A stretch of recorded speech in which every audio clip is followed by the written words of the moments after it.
صفوان بن أمية يا عمر بن وهب نكال الأورنجري أيكم مركا لبدود ومشركين ومكة أي جوغان وزمن النبي عليه الصلاة والسلام وقعدي دقال كي بدر باللغا سو نقضي تضباطا قال لنا ولا قال لايي تضباطا قال أنا النبي واقف شو وحده أوقات لبدنا وقرابه عمر بن وهب إنكيسي وحو كجرا تضباطك الله حري مدينة لو قاتب كجرا حل وقت الظهيرة أي تهي ومقالة دمك ومقالة كل ذاتكو أي كلا الساحدين أي اللبدو دي باميل وضا فريستين داقح أكتيري وضا فريستين مركاسي كسوقاتين وقعدي دقال كي بدر نبتي لو قيستي جبكي كل عي مركا عمر بن وهب بايري حدان ما أنت أنقو أنهلي لها نبتا محمد ونو قيستي يقوش محمد ما أنت ونقهلي تو أنوات كيسان كرنا ما هنا سمعدي قريشيد بودلي حدان هلي لها ما أنت الدين اللي يقول لها عد لو راعو وبدكيغا inay iga dayacmaan aan ka baqayna cid ii ka falaqaad hadaan heli lahaa magaalada Madiina intoon tago xeelada ku tagana anu maanta waan haystaayo inankayga ba iga xiran oo intu sabaan oran lahaaye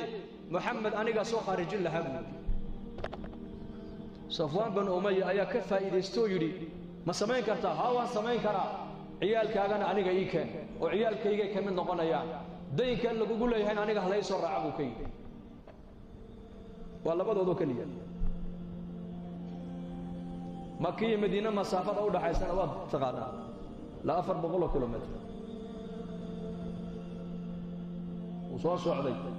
آلات كان زمن كان إما كاس كتور طورة إنه فيسبوك يا واتساب يا بلايا جن مجري الزمن كاس وصوص سعودي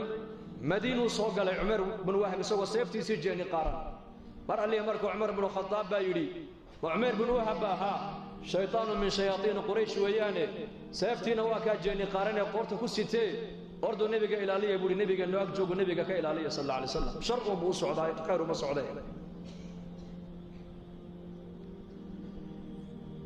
مركاسو يا رسول الله شيغو لو نبي الله عمر بن وهب سو غل مغالده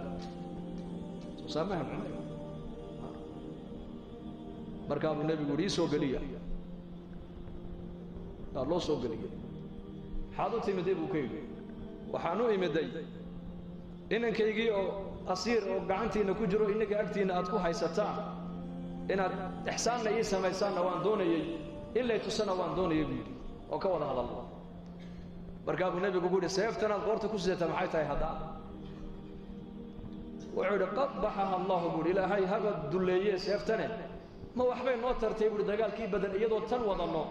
Saudiga 7 naga laayay 7 naga soo qafashay naga soo xirayna markaa nabigu ku yiri fariisa buu yiri arrinka ma arrinka u socoto aniga kaaga warramay oo fariistay adiga Safwan bin Umayya saacadu markay halka xilliga ahayd meel heblaayad fariisateen Makka markaas aad soo qaadateen dagaalkii badar dhibtii leeyni geystay markaas aad tiri hadan heli lahaa daynkayga cid maanta loo raaco ubadkaygana aanu dhiibo iga kafiil noqoto hadaan heli lahaa مدينة انتو تغان محمد ان كغا سو تخلص لها فرصدي بو كفايديستو اسغونا دينكينا او كا قاداي ubadkaageena oo ku dayactiray ee arrinkaadu socotay kaabo haaye kana hadda horteeda ku sheeganaysa maaha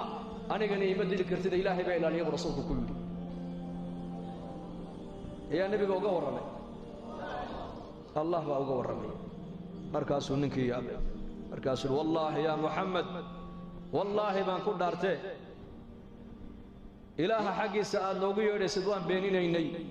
warka ilaahay uu jibriil kugu soo dhiibayna waan beeninaynay waana sidaa hadda adigu hadalka aad u dhigtay weeyaane warkay horeen sheegay waa waxba kama jiraan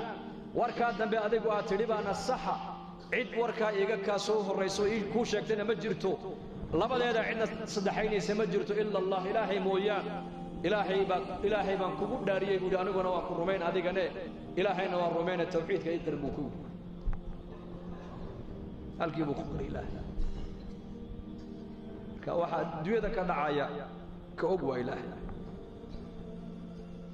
waxa laabtaada ku jira ka warqaba waa ilaahay ishaada inay wax aragto ilaahay amarkiisa u baahan tahay dhagtaadu inay wax maqasho ilaahay amarkiisa u baahan tahay ilaahay tabaaraka wa taala inuu adiga wax ku tuso kale u baahan ma